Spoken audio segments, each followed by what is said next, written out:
Well, good evening, everybody. Welcome to the Council on Foreign Relations. I'm Rush Doshi, Director of the China Strategy Initiative here at the Council, and we're excited to welcome you all and our distinguished speaker, FTC Chair Lina Khan.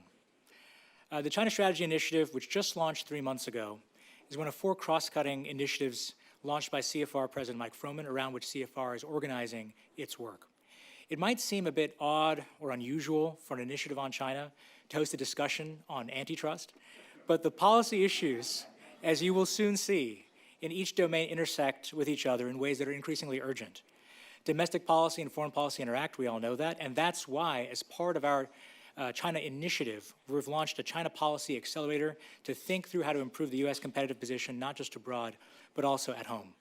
It's in that spirit that we're excited for a truly unique discussion that ties together antitrust innovation and China's competitive challenge with Chair Khan. Chair Khan needs no introduction, but let me provide one anyway. She leads the FTC, where she works to enhance the nation's antitrust and consumer protection laws. As FTC chair, she has exercised the full suite of the FTC's statutory authorities and worked to update agency tools to tackle new market realities and next-generation challenges. Her priorities include rules to ban non-compete clauses, scrutinizing dominant middlemen across sectors, protecting people's data, and fighting for Americans' rights to access affordable, high-quality health care.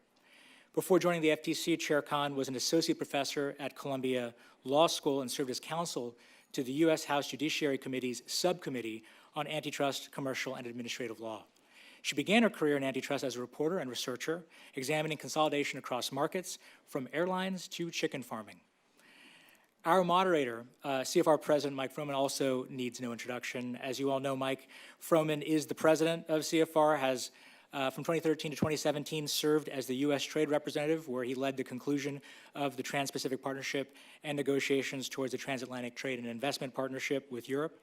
Before serving as USTR, Mike was Deputy National Security Advisor for International Economic Affairs and served as U.S. Sherpa to the G20, among other roles. Mike has also spent time in the private sector at Citigroup and most recently as Vice Chairman and President of Strategic Growth at MasterCard. Now, today's event has attracted quite a bit of attention, I think, owing to our very unique topic. We have several hundred people online, more than 500, and almost 200 in the room. So all of you will have a chance to ask questions, although not all of you will be able to ask questions. In terms of a run of show, Chair Khan and Mike Froman, I'll invite you to the podium in just a moment to engage in a moderated discussion. After that portion is finished, again, it'll be open for questions. And with that, let me turn it over to our guest and moderator right now. Thank you.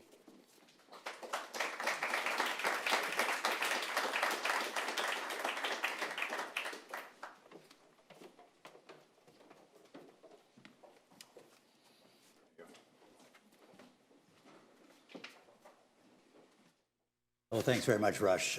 Rush joined us just 6 months ago or so, 3 months ago. Only seems like 6 months, and is the father of his first child, born 10 days ago. So welcome. Welcome. Chair Khan, thank you so much for joining us. I haven't gone back into the archives, but I would venture to say you are probably the first FTC chair to appear at the Council on Foreign Relations, and it's a great subject, as Rush laid out, to really tie together domestic and international relations in a meaningful way. I wanted to start by giving you an opportunity to talk a little bit about the new approach you brought to antitrust, from the traditional sort of Chicago school to the, what they call it, the neo-Brandeisian Lina Khan school of antitrust, where more focus on competitive markets than just consumer welfare. And I guess my question is, how do you know when you've achieved success? When consumer welfare was the measure, prices were an indication, whether consumers were getting low-priced goods, ultimately through competition. How do you know when a market is sufficiently competitive, and what metrics do you look for in determining whether you've achieved success or not? Well, first of all, let me say thanks so much for having me here. Really appreciate the introduction, Rush, and I understand we owe this event to an Amtrak meltdown a few months ago that resulted in Rush and one of my colleagues finding themselves on a megabus at some odd hour, and this event happened. So very grateful for that. U.S. infrastructure. We're for that fortuitous occurrence. And thanks so much to President Froman for having me for this very timely and interesting conversation. So the Federal Trade Commission enforces the nation's antitrust and consumer protection laws. And over the last 3 years under the Biden-Harris administration, we have been revisiting how do we make sure that we are being maximally effective as enforcers. To go all the way back, lawmakers passed the antitrust laws because they wanted to favor competition over consolidation. The basic idea being that when businesses have to compete, they generally produce better outcomes in terms of lower prices, better quality, better innovation. And as a general matter, there was also just a deep aversion to concentrations of economic power and a fear that if we allowed unchecked concentration in our economic sphere, that could really undermine people's liberties and freedoms. And so in the same way that we have our Constitution and checks and balances in our political sphere, we needed an analogous set of laws for our commercial sphere to really protect those core liberties. A lot of the reorientation that you are seeing is a direct response to market realities and a recognition that there are a whole set of empirical indicators that suggest that the way we've been doing antitrust, we're not producing optimal outcomes in terms of competitiveness. Just to give a few examples, there's a whole set of empirical research showing that not only are various markets much more concentrated today than they were several decades ago, but margins are higher and markups are higher. And so even if what you're looking at is a purely consumer welfare-based metric, some of the outcomes that we're seeing are even failing on their own terms. We've also seen over the last few years in a very raw way some of the other harms that can result from extreme consolidation and extreme concentration. So, just a couple of years ago, we saw shortages nationally of infant formula because we had a single contamination in a single factory in a market that's become much more consolidated. And across the board, we've seen how concentration of production can also concentrate risk. And so when you have a single outage or a single cyber attack or some other type of disruption, the system as a whole is much more fragile and much less resilient. And so these are just some of the real world indicators that have prompted policymakers and enforcers to take a fresh look and make sure that we are tuning our tools to really meet the moment. I mean, historically, the concern about consolidation and predatory pricing was some company would push all the competitors out of the market and then raise prices, again, on consumers. You wrote, on Law Review, I had trouble writing a 20-page note. You wrote a 100-page opus, which I read over the weekend on Amazon, really quite an amazing piece of scholarship. But Amazon's an interesting case because it is obviously a big consolidator, a big platform, but prices are still cheap. And there is competition with Walmart or with other importers of inexpensive goods. To what degree is big itself bad? And to what degree, again, if there's not the predatory pricing, if you're not seeing prices go up in a way that hurts competitors, if consumers aren't getting what they're needing at the right price, where is the harm? So the antitrust laws in the United States don't create some kind of cap on a company's size or on growth. They really distinguish between fair and unfair methods of competing. And so there are certain methods of competing that are totally fair game. And so if you're becoming dominant in a market because you are bringing the best product to market at the best price, that's exactly what we want our markets to deliver. If instead you are gaining a dominant position through elbowing out your rivals in unseemly or anti-competitive ways, that's what ultimately the antitrust laws prohibit. So it's as much process as it is outcome. Yes, and certain outcomes can be indicators for the process, but this really is the heart of the question is how do you assess what it means for a merger to substantially lessen competition, for example. And it's very market dependent, it's very fact specific. You need to understand, in a particular market, what are the dimensions on which firms are competing?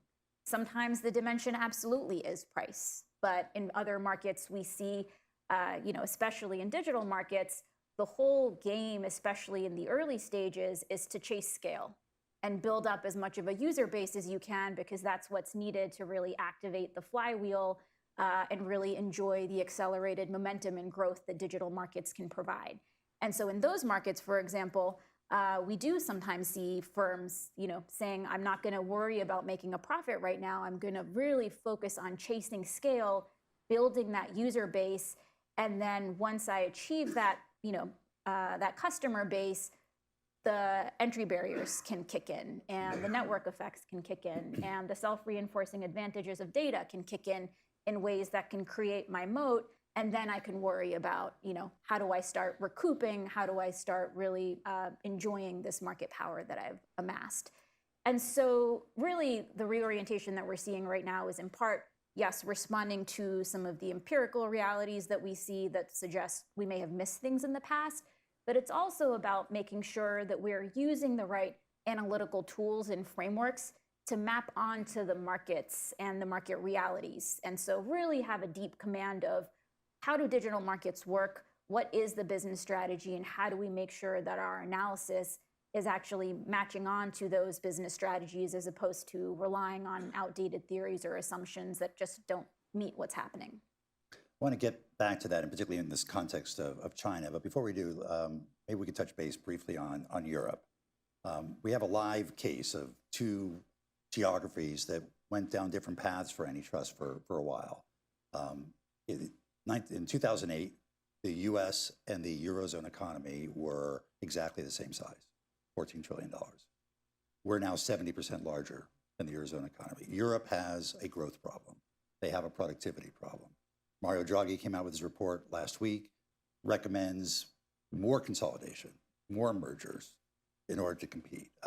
Ribera, who I think is the next commissioner for antitrust, or to be proposed for the next commissioner, she gave a speech this week saying we need to have further consolidation and be able to compete more globally with stronger firms. They seem to be heading more back towards the traditional U.S. approach, precisely when we've been heading a little bit more towards their more robust enforcement approach of Verstager and the rest. What does the European experience tell us about regulation and about antitrust enforcement? And what lessons do you draw about how we have done versus how they've done in their economy accordingly? Well, I might have to disagree with you about what we Please. call the traditional American approach, because the traditional approach has been a deep commitment to vigorously competitive markets.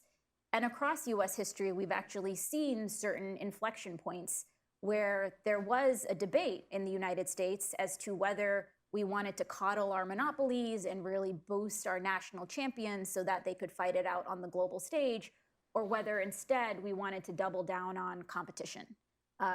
Decades ago, when the Justice Department was considering one of its lawsuits against AT&T, you had the Defense Department actually say, well, this may weaken us globally.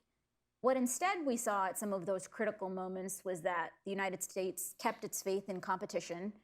If you look at the antitrust lawsuit against IBM, the antitrust lawsuit against AT&T, the antitrust lawsuit against Microsoft, each of those ended up unlocking incredible waves of innovation. I mean, we saw the development of the personal computer, the telecom revolution, the whole wave of incredible companies in the early 2000s. And so, compared to countries that instead did follow the national champions model, we ended up coming out much further ahead. I mean, at various points, Europe instead decided to double down on national champions. Japan decided to double down on national champions. And across those periods, it was the US economy that was much stronger, that was actually leading to the breakthrough innovations that have allowed us to stay ahead globally. And so, I would say I think we've seen other countries flirt with competition and kind of go back to a greater preference for consolidation. The US, I think, was, basically experimenting over the last 40 decades, and now we're restoring and going back to the more original approach. Right, but in Europe, as a result, there are hardly any leading tech companies. If you look at this, or at the Council on Foreign Relations, we look at national security. We have 5 major defense contractors. They have dozens across the country, so more competition. But the result is we've got 3 air defense systems. They have 12, and they can't scale them up. Their defense and federal base is even more difficult than ours to scale up. So it's a real case where having a difference and having more competition in Europe hasn't necessarily produced better outcomes, has it? Well, it's really interesting that you mentioned the defense industrial base, because that's an area where we've seen a lot of senior military leaders, senior Defense Department officials really raise the alarm about the ways that industry consolidation is actually creating strategic risks for us. Sure. And when you look at the consolidation that we've seen in the defense industrial base, we've gone from upwards of 50 defense and aero prime contractors back in the 90s to now, as you mentioned, 5. In certain specific product markets, like certain types of missiles, it's actually closer to 3. And we really see how that can create major challenges. The Deputy Secretary of the Defense Department, Secretary Hicks, has been a real leader in noting the major challenges this creates in terms of being able to ramp up production. The Defense Department has put out reports noting that they just are less nimble when they have fewer companies to be able to pick from. We've also seen various reports of significant overcharging of the government and of the public. TransDigm famously was overcharging by thousands of % for certain spare parts. We've also seen major resiliency challenges. You have situations like a single factory in Louisiana had an errant explosion, and overnight the U.S. lost domestic production of a critical type of gunpowder that is a key input into all of these key weapons. We've also seen, interestingly, challenges with the military being able to repair its own equipment. And real impediments to that right to repair, which has also coincided with fewer and fewer players being able to call all of these shots. So, I would really question whether that degree of consolidation is serving us well. And certainly, top leaders in the Defense Department are really questioning it too. There certainly are lots of concerns about our defense industrial base. I'm not sure any of them would trade Europe's alternative for what we have in terms of the capacity of to be able to produce scalable, interoperable weapon systems and defense systems, in the kind of time frame that we need. And we're seeing it right now in the context of Ukraine and support for Ukraine. We're having trouble providing support, but Europe is not being able to step in either. Let me go to China, because it relates to that, and really depends. It goes to the question of how you define the market that we are seeking to compete in. China doesn't seem to have a problem with big, and they don't seem to have a problem with national champions. And when we're competing against China, for example, in the race on AI, and the companies that are racing tend to be the big platform companies here who can put tens of billions of dollars into research development and into infrastructure development. How do you view the nature of competition when, if they can't compete, if they're not permitted to compete on those terms, we're going to lose the race to China? And that has broader implications, not just for our market and our competitiveness, but potentially for our national security as well. So historically, what has allowed us to outcompete globally has been the breakthrough innovations that America has produced.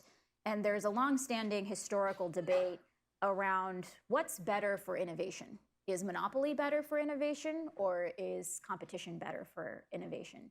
And there's a lot of empirical research around this question, and it really ends up boiling down to what type of innovation do you want to promote? And it turns out that monopolists and incumbents can be quite good at more incremental improvements, incremental innovations.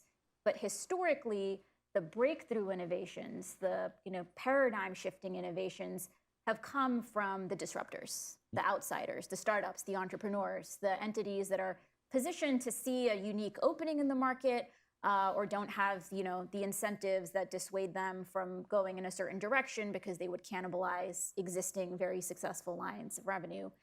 And so that's why I think we've seen that when we have doubled down on competition and making sure we have markets where the best ideas can win, that's really what has allowed us to catalyze and get ahead. Now, look, that doesn't mean, especially in some of these AI markets, that competition is going to mean 100 companies or 200 companies in each of these markets, right? We see that some of these markets require just enormous investment, enormous fixed costs, and so we're not going to necessarily see the same type of flourishing of just the sheer number of businesses. as we do in other sectors, but that also doesn't mean that we kind of need to give up and just say, well, monopolization needs to be the way to go. Right, but a lot of those disruptors, if successful, become these mega platforms. All the companies we're talking about who are leading in the area of AI were disruptors within the last 2 decades, and now they've been successful, and now they are, very significant global players that have those resources. That, as you described it, they create the network effect, they create the platform effect. There's strategic value to a platform effect, vis-a-vis a competition against China, where then there's a race to see who can build the most compute, who can do the most innovation on algorithms and AI and on training in order to win that race. So how, I get the point that there won't be 100 firms, but are we satisfied that with 4 firms, we have enough competition in order to compete with China? Well, look, antitrust is not about some type of central planning exercise where you're picking the right number of firms and then engineering that, right? I think that's more what we associate with countries like China. Antitrust is really about making sure that companies are succeeding by competing on the merits.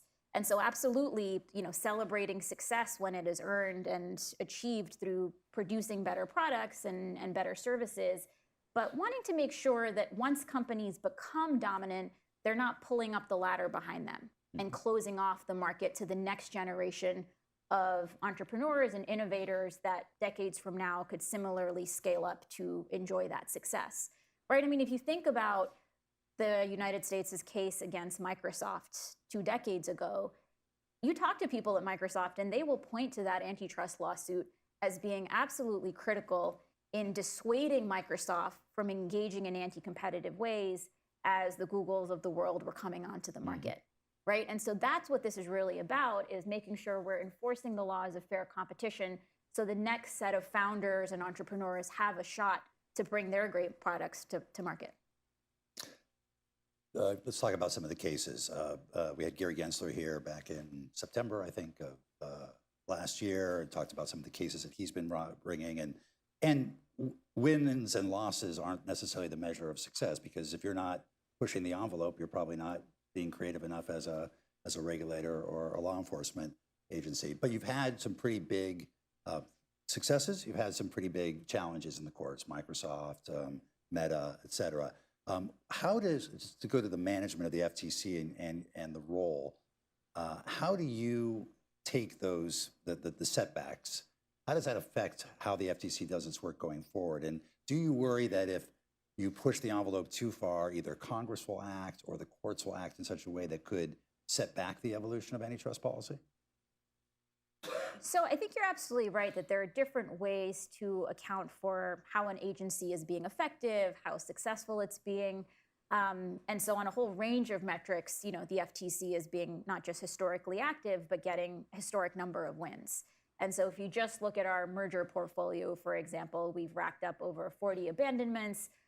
We have over a 93% win rate.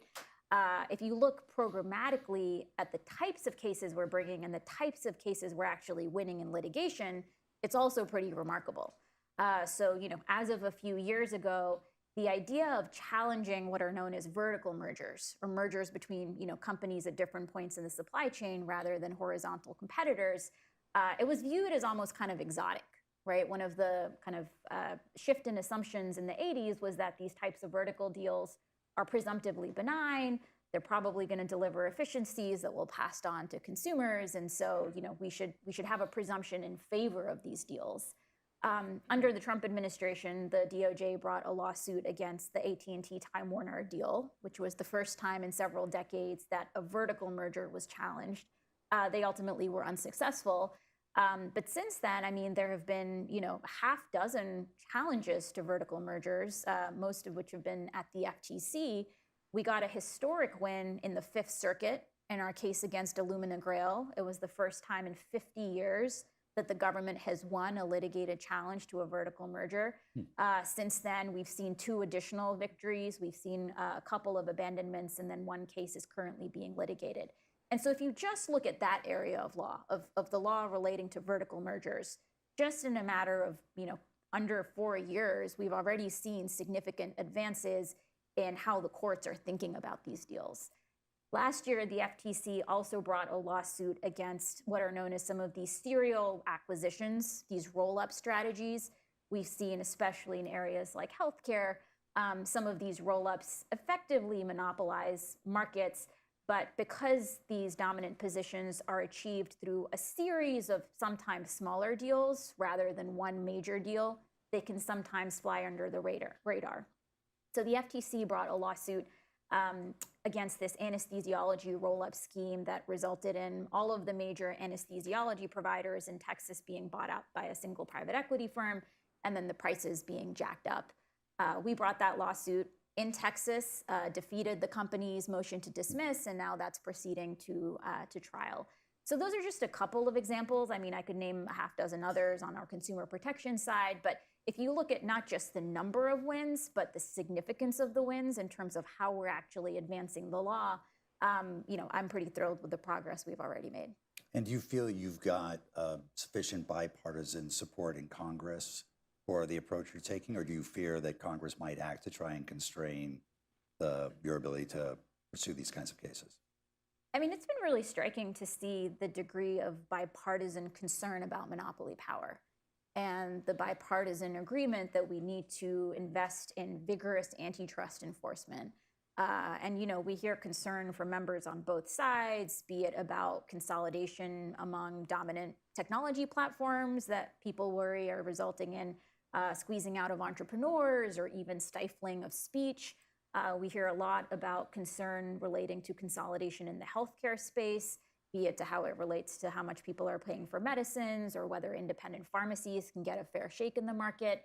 And so there is, a significant bipartisan agreement around that. Of course, there are also, deeply pocketed vested interests against this work. And so we see some of those ramifications as well. Last term, Supreme Court undid the Chevron doctrine. I know, as I understand, the FTC hasn't really relied on Chevron to defend its actions, but what do you think the impact of that decision could be, and other decisions like that could be, on the nature of the administrative state of which FTC is a part? So we've certainly seen over the last few years, the courts and the Supreme Court, visit decades-old, sometimes century-old precedents around the role of the administrative state. And so, for federal agencies across the board, we're having to monitor that very closely.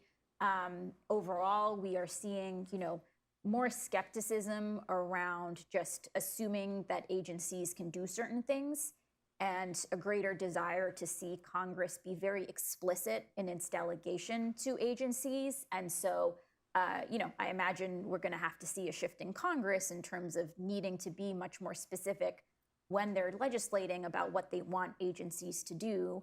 When the FTC Act was passed back in 1914, there was a debate among lawmakers about how specific they should be about what types of business practices are prohibited under the FTC Act.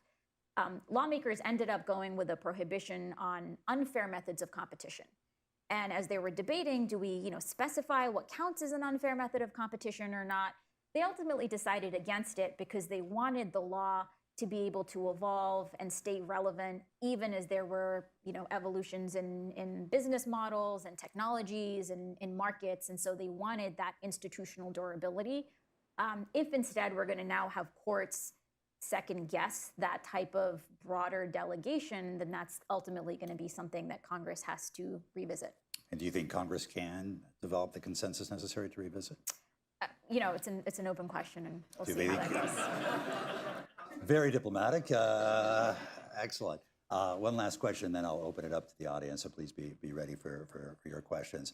In the case of antitrust, like trade policy, like industrial policy, this administration has sort of questioned some fundamental assumptions of previous approaches and introduced some innovative strategies. For a long time, all those areas were really founded on the notion of efficiency.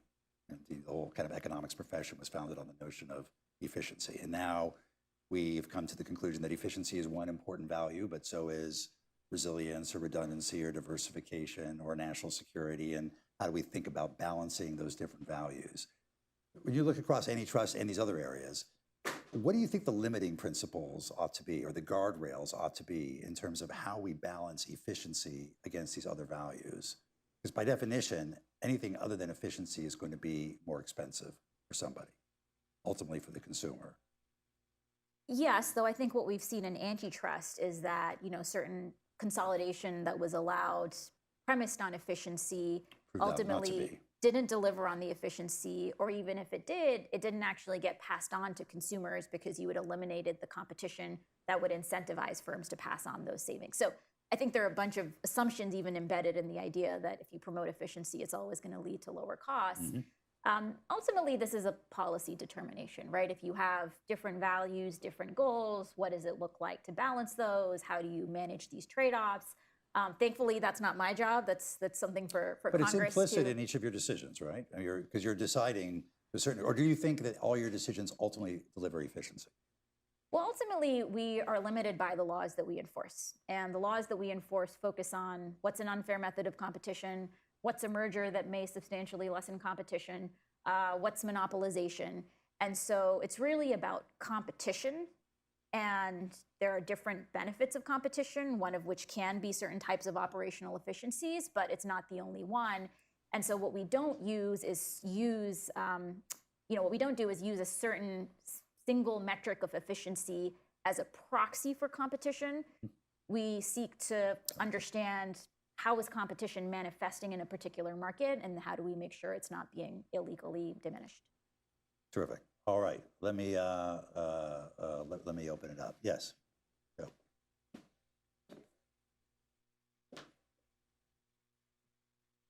Thank you very much, Joseph Gasparo, Royal Bank of Canada. President Froman, great conversation as Will always. you stop calling me President Froman, Joe? FTC As I've said, Khan, only thank my you for your children are leadership. required to call me Your Excellency. So,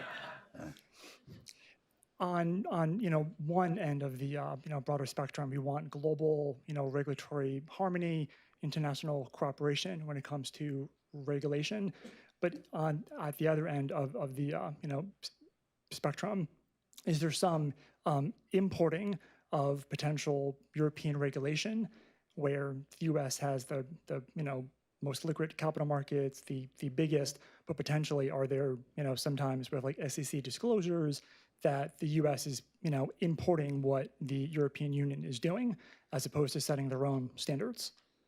Thank you. So I can speak to antitrust and competition where the United States has been a global leader, right, in terms of originating the antitrust laws and that then being followed across various parts of the world. We have seen other jurisdictions adopt more regulations in particular areas, including in digital markets. And I think that's because there's been a recognition in some areas that competition alone may not be sufficient to discipline the market power. And historically, we've had at least two paradigms for thinking about markets.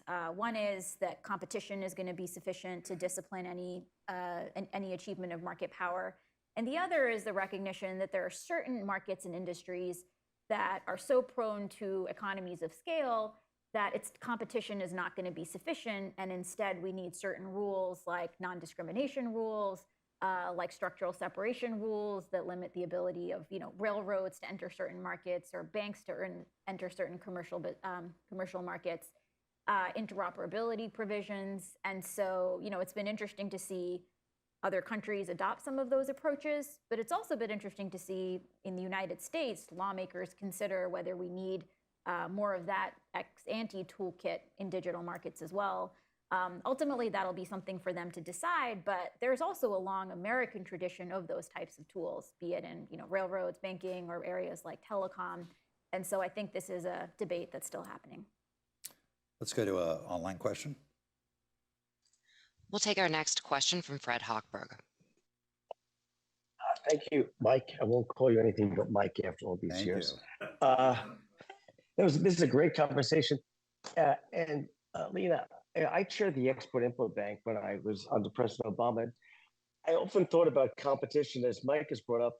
If we're competing with China, should we only be looking at the domestic market? I think about airlines, banks, where if we don't have enough scale, we really aren't competitive on a global market. That may hurt some of our domestic market, but it may if we have to look at, is the market the domestic market or is it the global market? Because scale there is very different than scale in our country, whether it's the airlines, banking, and so forth. And whether, I don't know, you're looking at things like margin determining whether it's an efficient market or not. I don't know how you do this on a global scale.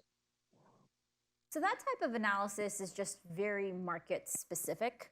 And so, for example, in various oil mergers, the FTC has noted that that market can be global, right? And one of the key ways to determine, what is the boundary of a market, which ends up being an extraordinarily technical part of the antitrust analysis, is trying to understand whether certain players, if they had certain kind of power, could end up enjoying price increases without necessarily being disciplined by firms within the contours of those markets. So it's a very technical analysis and very market specific as a general matter.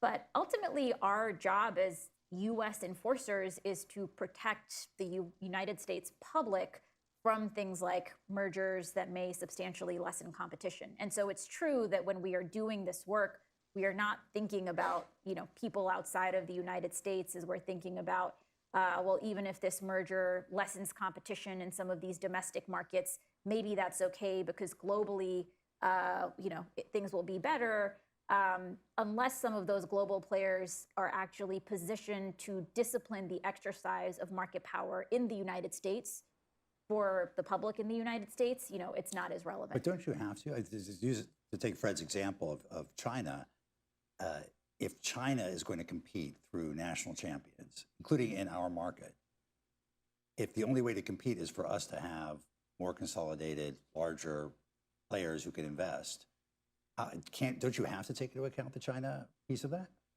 So again, it very much depends on the market. We look at, who are the players in the United States. If there are corporations based elsewhere, that is part of our analysis.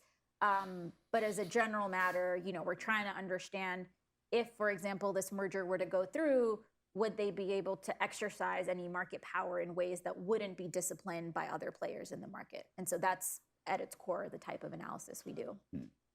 All right. Yes, gentleman right here. Thank you, Chair Khan and President Mike. Are we okay with President Mike? All right. My name is Manish Walthapuri. I'm at the Institute for Science and Technology. Thank you for a robust discussion. You talked about some of the lessons from railroad, banking, telecom. Could you talk about in the vertical layers of AI, there's concentration in each of those, semiconductors, data centers, frontier models, open source packages, it could go on, there's concentration in each of those. Could you talk about how you see AI as a market? Is it a new market? Is it part of others? Is it its own market? How are you thinking about that, just in the context of what you had just said as well? Thank you. Yeah, it's a really interesting question. And we've been really making sure we have the skills internally to ask those questions.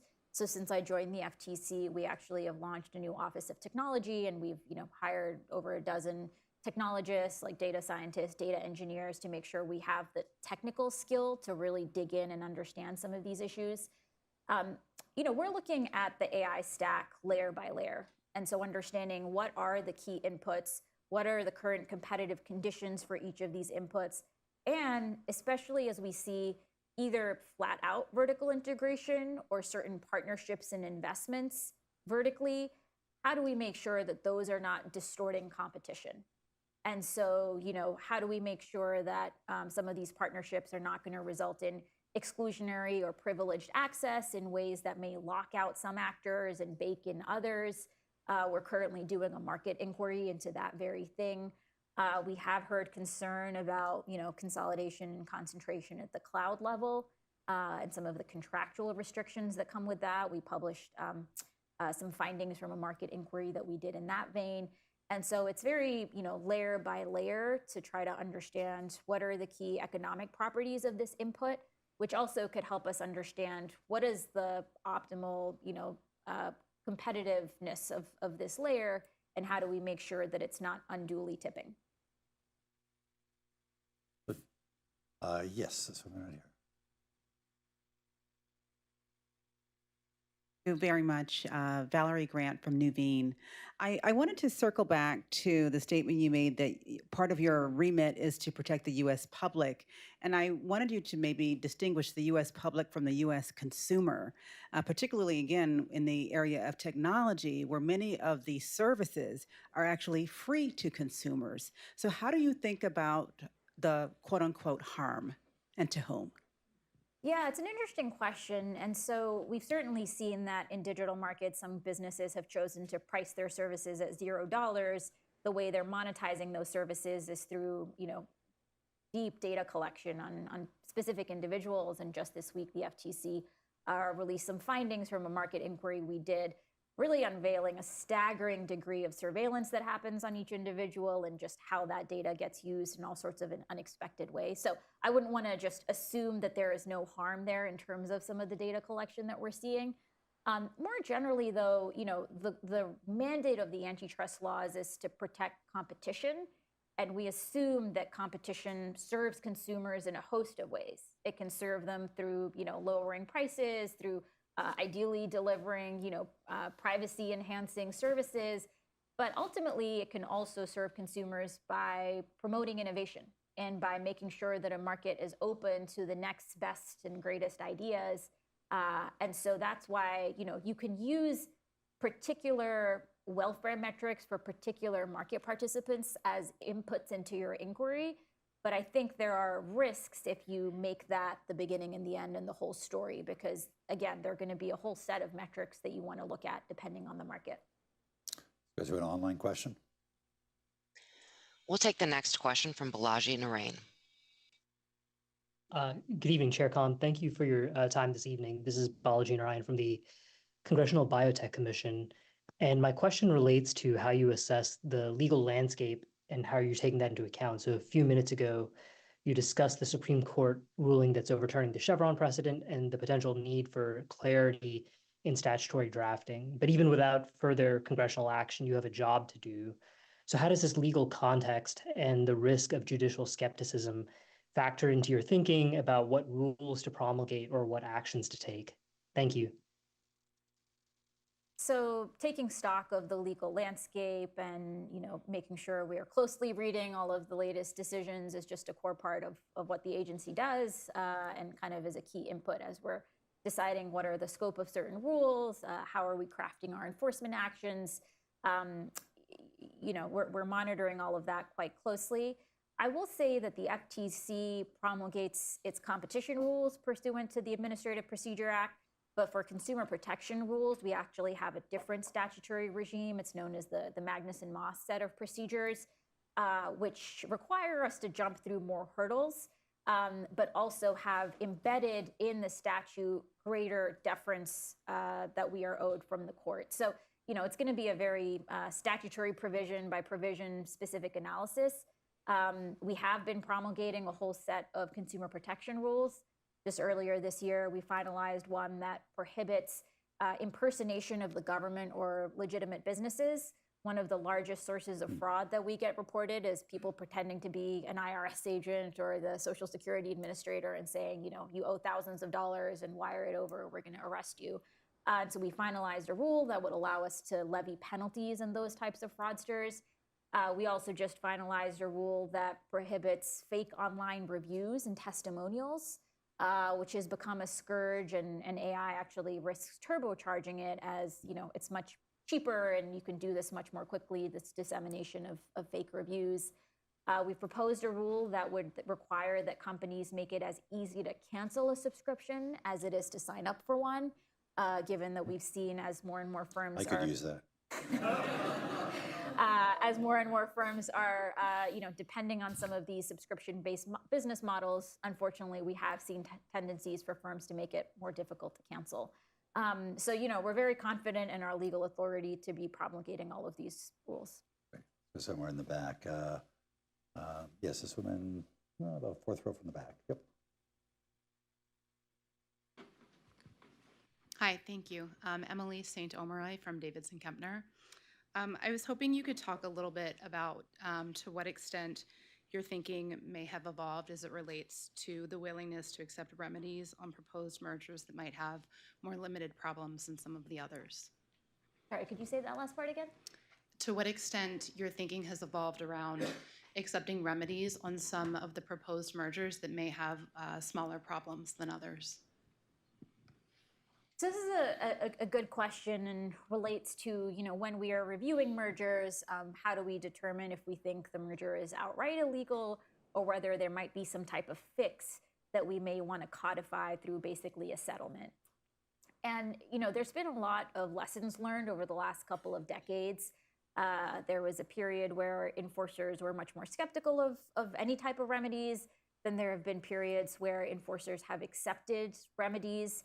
And there are kind of two shorthands for how to think about remedies. One bucket is known as structural remedies, which usually involve certain types of divestitures. So you're spinning off certain assets and basically trying to stand them up as a standalone business. And then there are what are known as behavioral remedies, which basically don't structurally change the incentives of the firms, but it's just the business agreeing that it won't use its power in certain ways. We've unfortunately seen remedies in each bucket fail, and sometimes fail catastrophically. With behavioral remedies, there are a lot of just initial problems with being able to administer those. There are huge information asymmetries between enforcers and these businesses, and so it can become very difficult to ever prove whether those behavioral commitments are actually being violated. On the structural side, we've seen that sometimes remedies that were done, especially when they were resulting in major restructuring of the underlying transaction, really ended up failing, sometimes catastrophically. And so we've seen instances where there were certain spin-offs, and then the assets that were spun off ended up failing within a few months and ended up being bought up by the merging companies, sometimes at a discount. We've seen that, more than once, unfortunately. And so we've just tried to make sure we're learning from those experiences. And so think about, as firms are proposing those types of remedies to us, what is our list of red flags? And how do we make sure that this is not, checking off many of those red flags, including, is this basically a major restructuring, or is it really a smaller part of the underlying transaction? Is the buyer of these assets going to be, scaling up by 10x overnight? Or is this a proven buyer that we know would actually already have the scale and experience to really flourish with these assets? So, we have a whole set of questions now in place that we ask that are directly informed by those experiences. Great. Yes, right there. Hi, everyone. My name's Allie Funk. I'm with Freedom House. I would love to hear your thoughts about the Digital Market Act and the EU and whether you think folks in Europe got the trade-offs right under that. And then also, how do you understand the DMA to reverberate globally, and particularly the impact on U.S. consumers? Yeah, it's an interesting question. I mean, I don't know the answer to how it's going to reverberate in the U.S. As part of the study that we just released on the social media and video streaming companies, one of the findings there was actually that the protections that Europeans enjoy under GDPR are actually not extended to U.S. consumers. I think there was a view at the time that GDPR is effectively going to create a floor globally, and so the U.S. in function will enjoy those protections. What we found when we looked under the hood, that's just not happening. So the protections that Europeans enjoy under their law are not ones that by default are being extended to Americans. So, I don't know how much to extrapolate from that to this example. On the DMA, I mean, I think this is a really fascinating moment globally as we get the chance to meet with enforcement partners across the world. A lot of us are grappling with very similar questions, especially relating to digital markets. And for those regimes and jurisdictions that are able to go forward with certain digital market specific rules, it's just a learning experience, both from a policy perspective, but even when it comes to remedies and what might be administrable and what might work and not work. So I think it's just a moment of observing how this stuff is unfolding and figuring out what we can learn from it. Do you all get together, all the antitrust regulators, in some smoke-filled room and decide what the structure of markets is going to be together? No, but in all seriousness, I remember as I was doing trade negotiations, sometimes people would put antitrust issues on the table. It's always very hard to get, in this case, it was more DOJ, I think, than FTC, to want to sit down and collaborate with their European or their Japanese counterparts. Is that sort of happening more regularly now? I mean, we have great relationships with partners across the world, and I think some of those partners have been quite struck by the reorientation in the United States, because I do think there were various moments over the last couple of decades where a more vigorous approach by some jurisdictions was actually looked down upon by the United States, and there was an effort to, encourage other jurisdictions to follow our model of sometimes being more hands-off. And so I think they're adjusting now to a newer regime where we're, actually doubling down on being more vigorous. And so you see that reflected in the relationships. We have another online question. We'll take the next question from Hani Fandakli. Thank you very much. I'm Hani Fandakli from Plenty Group. I have a question about, by the way, it's an excellent discussion. Thank you so much.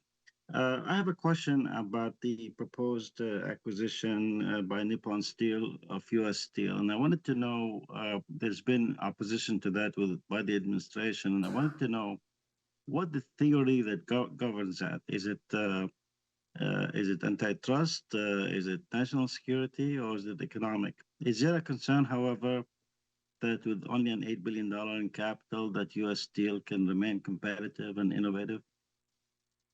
So I'm not able to talk about specific transactions. I will note, though, that one is actually being reviewed by the Justice Department, not the Federal Trade Commission, as has been publicly reported. In addition to the antitrust review, there is also a CFIUS review, which takes into account other kind of national security type factors. So we'll defer to those colleagues to carry this through. I probably should have said that up front, that if any of you have a specific case, do not raise it, please. Yes, right here, third row.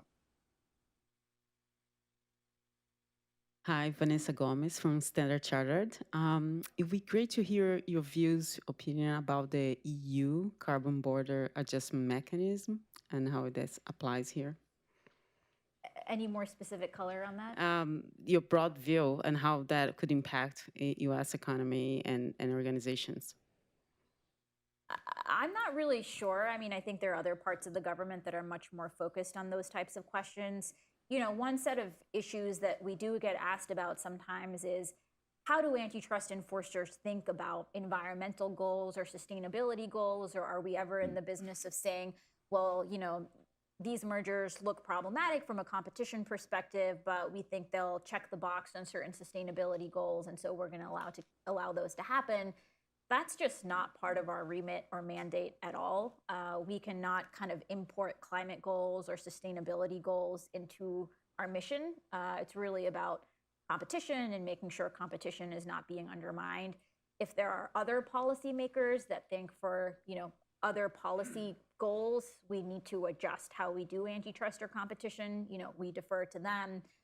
We do sometimes hear concerns about how in some of these, markets for more sustainable energy, concerns about whether they're going to be able to really fully compete or whether they're going to face challenges given some of the incumbents. So that's where our work can sometimes end up being relevant. We do also police fraud and, predatory contracting in areas like solar. So as more and more Americans are, wanting to switch to solar, we see, unfortunately, some types of predatory financing, and so we've brought some law enforcement actions there. Is there a tension between not supporting national champions and what all that means for competition, and the policies around industrial policy and chips and in EVs of indeed channeling public dollars to specific companies in order to enhance, their investment? Yeah, it's a very interesting question, and I think it depends on how you do it. How do you structure these grants and subsidies?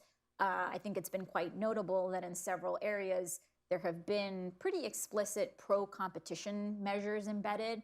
And so when you think about, some of the EV charging stations, there's interoperability that's being promoted there to make sure that you're not going to have that type of lock-in. So I do think it matters, what types of strings are you attaching here, and can you attach strings that are going to promote competition rather than consolidation? All right. Yes, in the back, the gentleman. Hi, Dan Katz with the Manhattan Institute. Can you just quickly give us your reflection on the role of opening U.S. markets to foreign firms and its impact on promoting or hindering competition domestically? Just as a generic matter, opening up the U.S. market to firms globally?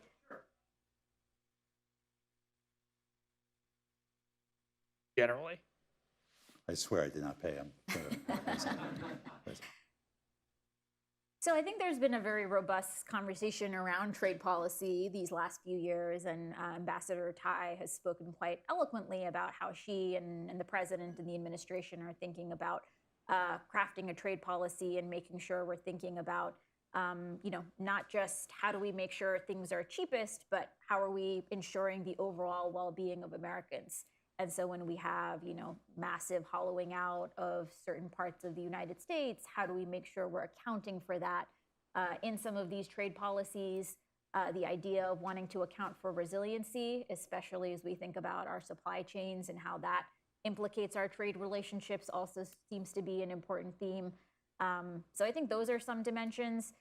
From an antitrust perspective, there's some interesting conversations going on, and I think especially with digital markets and some of the surveillance capabilities of these players, I think it raises interesting questions about who is sharing what data with what potential foreign adversary, and is that creating certain types of risks that we need to guard against? And so, that's an area where we see in our work some of these types of questions come up. Great. Yes, right here on the aisle. Good evening. David Nachman from Letitia James's office. You mentioned deep-pocketed special interests, and you're a disruptor, and it's understandable that those deep-pocketed special interests whose ox you gore have a response of fear and loathing when they hear the two words Lina Khan. But, which is, you don't need to just read the Wall Street Journal for that evidence. But why does the investor class, the hedge funds, why do you think that investors, holders of large capital, also have expressed such hostility to your mission at the FTC over the past 2 or 3 years? You would think that investors are neutral and that the values you talk about, competition and the things that it promotes, would be pretty American. But it doesn't seem to go over that way with large segments of the financial class. You want to reflect on that? Well, that's probably a question that's better suited to some of the entities you're referencing. Look, as a general matter, I think we've seen, when you see greater scrutiny of mergers, you can see greater deterrence of illegal mergers. We've seen senior deal lawyers go on CNBC and say, several years ago, as we were putting together deals, we would not really talk about or think about antitrust. Maybe it would come up at the very, very end. But now potential antitrust risk is part of the conversation on day one. As a law enforcer, I want people to be thinking about whether their deal is going to violate the law or not going to violate the law. And so that's progress. But I think if you're looking at it from, the prism of deal fees and that sort of thing, I can see why it might be upsetting. I think more generally, there is this empirical question as to how antitrust enforcement affects venture capital. And, you can imagine two hypotheses. One is that greater antitrust enforcement is bad for greater venture capital investment and startups because it's, closing off exit options. There's another hypothesis that says, well, actually, greater antitrust enforcement could be good because it would mean that the startups would have greater opportunity to compete in the marketplace and scale and become successful themselves. Honestly, I haven't seen a ton of empirical scholarship and assessment of that question. There was a really interesting paper earlier this year that, based off of somewhat of a natural experiment when the Justice Department closed certain field offices, found that declines in local antitrust enforcement actually corresponded with declines in venture capital investment and corresponded with a decline in successful exits for the startups. So, I think this is a really interesting area for more scholarship so we can have a discussion based on actual empirics. I also think that even if you are a startup that wants an exit, a market where you have, 9 or 10 or 11 potential buyers is going to be better for you than a market where you just have 1 or 2.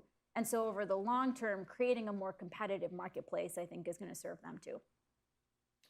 Well, I think it's clear that Chair Khan has demonstrated that to be a regulator and a law enforcer, it's not a popularity contest, but it is an opportunity to have a big impact on the U.S. economy. We are very grateful for you spending time and sharing your perspective.